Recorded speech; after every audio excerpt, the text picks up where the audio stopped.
দুয়ুৰানী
ভাঙি কলে আৰু তেতিয়া বশিষ্ঠমুনিয়ে কৈছিল, শুনা দুই ৰাণী, এই মাংস টুকুৰ তোমালোকে নদীত বহাই নিদিবা।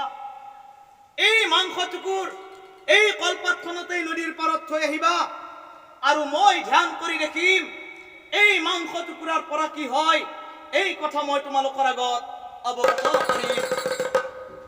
ৰাণী, মাংস টুকুৰ থৈ তোমালোকে পিছৰ ফালে ঘূৰি নাচাবা। বশিষ্ঠমুনিৰ কথা মতে সেই মাংস টুকুৰ সেই কলপাতখনতেই নদীৰ পাৰত থৈ দুয়োৰাণীয়ে ঘৰলৈ উভতি গ'ল। কিন্তু চাওক, বিধিৰ লিখন নাযায় খণ্ডন। অ বিধিৰ লিখন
তই সঁচাকৈ মাংস হোৱা, যদি তই সঁচাকৈ মাংস হোৱা, তেনেহলে এই মাংস টুকুৰাৰ পৰা এটি ধুনীয়া দেৱকীকো হৈ জনম এটি ধুনীয়া দেৱকীকো হৈ জনম লভিবা। ঐ অভিজ্ঞাতি মুনি অ নিজ স্থানে গইলা,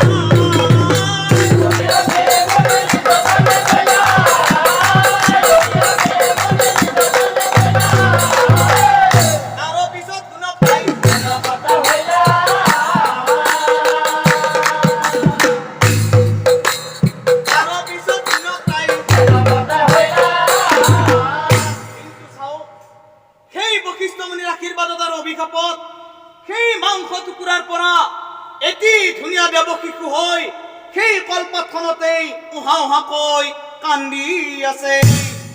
অ কন্দন বশিষ্ঠই অ শুনিবা কন্দন বশিষ্ঠই অ শুনিবা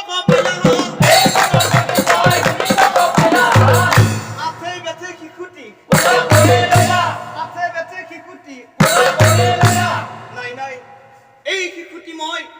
এই শিশুটি মই ৰাণীহঁতৰ হাতত গতাই দিম। অ শিশু লৈ বশিষ্ঠই দুয়ো ৰাণীৰ আগে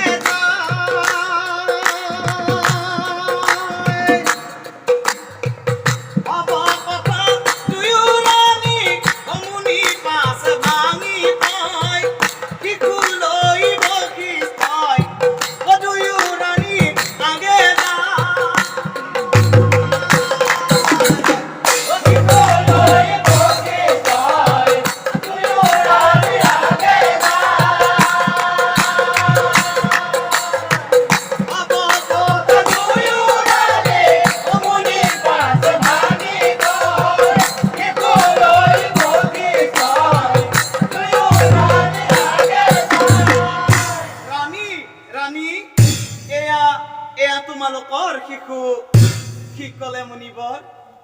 আমাৰ শিশু সঁচাকে কৈছে মুনিবৰ। অ শিশু দেখি দুয়ো ৰাণীৰ আনন্দ মিলিলা, শিশু দেখি দুয়ো ৰাণীৰ আনন্দ মিলিলা। মুনিক চাহিয়া পাছে মুনিবৰ, আপুনি যিহেতু এই শিশুটি আমাৰ হাতত অৰ্পণ কৰিলে, এতিয়া মুনিবৰ এই শিশুটিৰ নাম থব লাগিব নহয়? কি মই এই নাম থব লাগিব? অ কথা শুনি মুনিৰ পাছে আনন্দ মিলিলা। কণী পঢ়ি পুত্ৰৰ নাম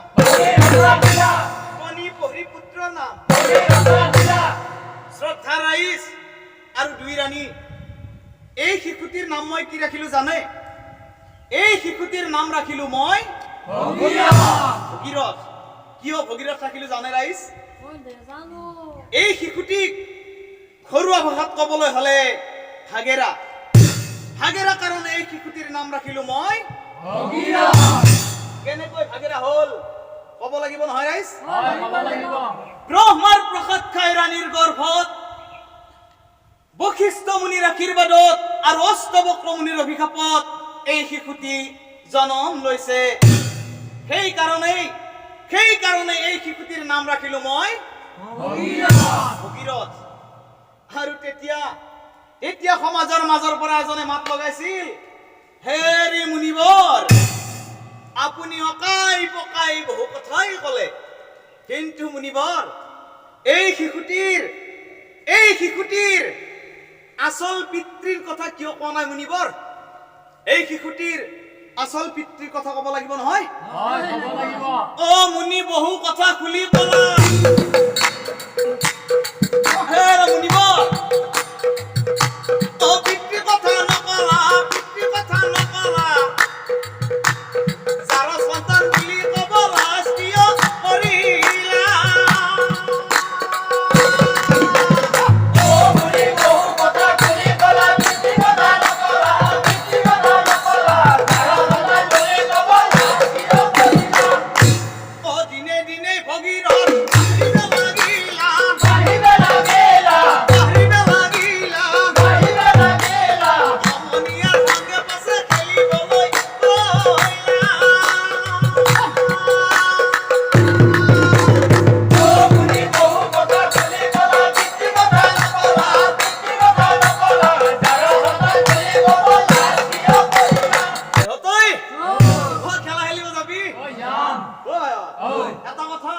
কথা কি কথা মানে আমি খেলা খেলিব যাম হয় কিন্তু এই বেদাম নাযাওঁ কি কিয় হয় ই কি জানা কি জাৰস গতিকে আমি খেলা হাৰবা নাজানে কি হে তই এটা কাম কৰো দি এক দুটো লগে জানে কি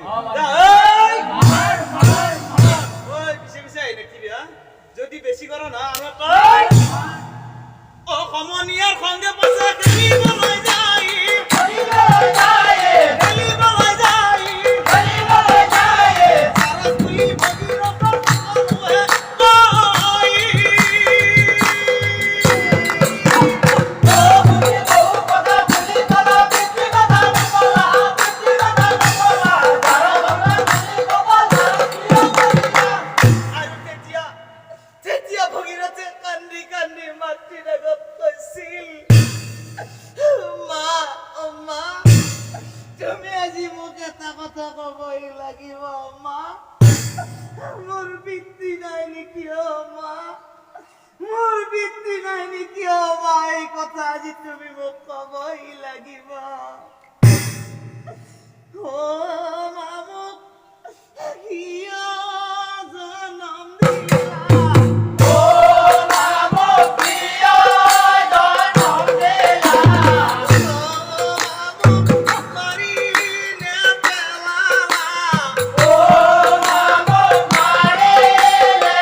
তই যাৰ সন্তান নহয় বাছা, তই যাৰ সন্তান নহয়।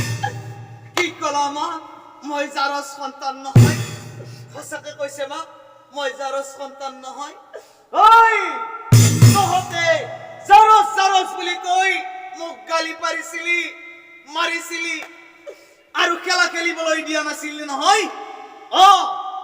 মোৰ মাতৃয়ে কৈছে মই বোলে জাৰজ সন্তান নহয়, মই দেৱতাৰ সন্তান। মা, পিতৃৰ আধৰুৱা কাম মা মই সমাপ্ত কৰিম। মা মই বিদায়। ঐহি বুলি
মই তোমাক পৃথিৱীলৈ নিবলৈ আহিছো।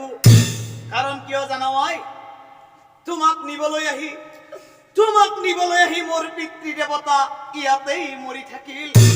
আৰু সেইকাৰণে মই তোমাক পৃথিৱীলৈ নিবলৈ আহিছো। ভগীৰ সংগে গংগা দেৱী, ভগীৰ সংগে গংগা দেৱী, পৃথিৱী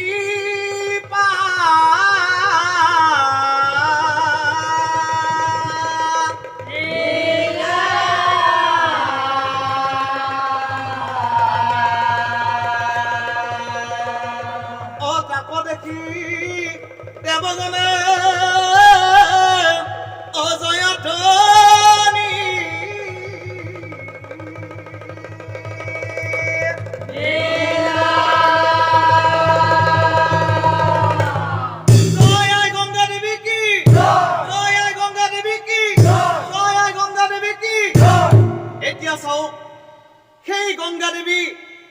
সেই গংগা দেৱী আজিও পৃথিৱীত বৈয়েই আছে। কাৰণ কিয় জানা?